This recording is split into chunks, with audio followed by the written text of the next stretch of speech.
Hey everybody, Uncle Yota here doing a review on the BestArc Gen 9 MIG 145 welder. Probably the best household welder and hobby welder out there. Right now the price is approximately $140 on Amazon. And I'm going to go through some of the features here. It does flux core, it does solid, and it does gasless, TIG, and stick welding too. So it does 4 aspects to it. Again, I mentioned it's 120 or 240, and everything here with the cart, the helmet I'm going to go through, and the gas line for the argon CO2 tank was a little less than $300. The tank itself, if you go to a local welding store, is probably going to be $100 for a net new tank, and every refill is going to be about $20. So this was about $130 right out the door, but every time you refill it, it's a 40-pound tank, probably about $20. And these 40-pound tanks should probably last about 4 to 6 hours for you if you do gas weld. Now, if you do flux welding, obviously, there's a lot more splatter associated with it, and I have some anti-splatter nozzle spray and that you can spray on your equipment.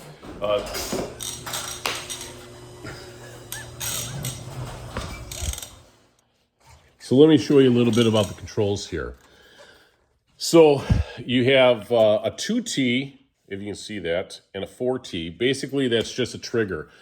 2T is you hold it, feed, release, it stops. 4T is you hold it, release, continues to feed, and then you got to press it again to stop it. So that's the difference between the 2T and the 4T.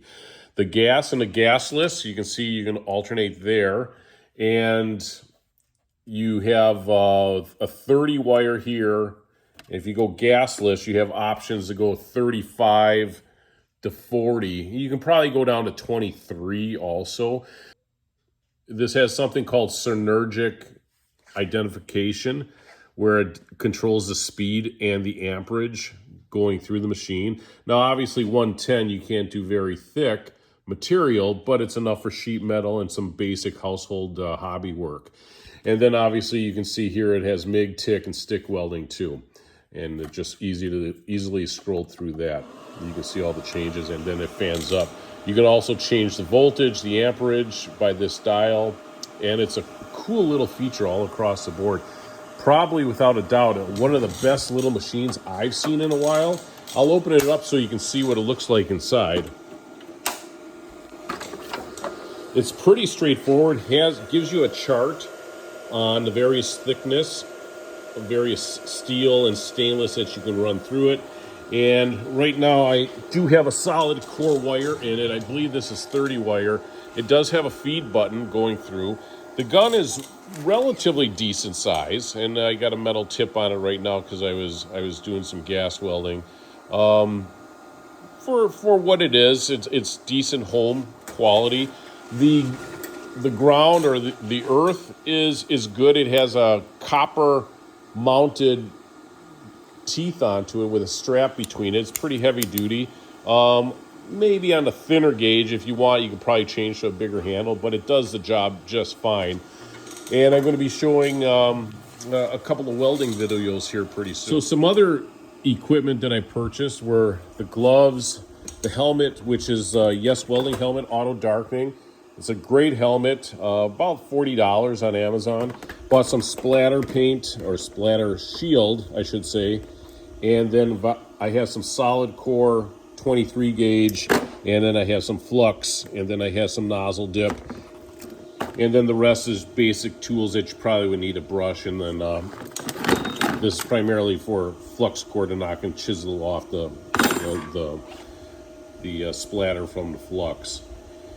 Overall, this is the entire setup. As I mentioned, the cart, I think I bought that from Harbor Freight. It was on sale for $35, a pretty hardy little cart. The gas, about $120 for the entire tank, $25 for refill, and then the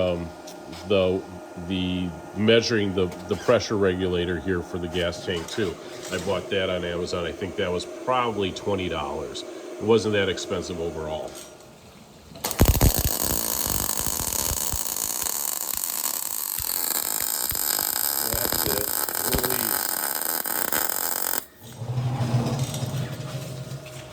So that's it in review. I highly recommend this. Take a look at it, do some research. I think you'll see a lot of good reviews. Hit my affiliated link down below. It'll take you straight to it if you're interested.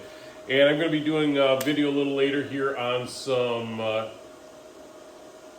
LED lighting that I've placed inside the garage. I've had 2 sections of 5. These hexagon lighting are phenomenal. It's almost like a studio in here. That's not the purpose. Basically, I want to see what I was doing under the hoods and as I was working on a video. So thanks for watching. Take it easy.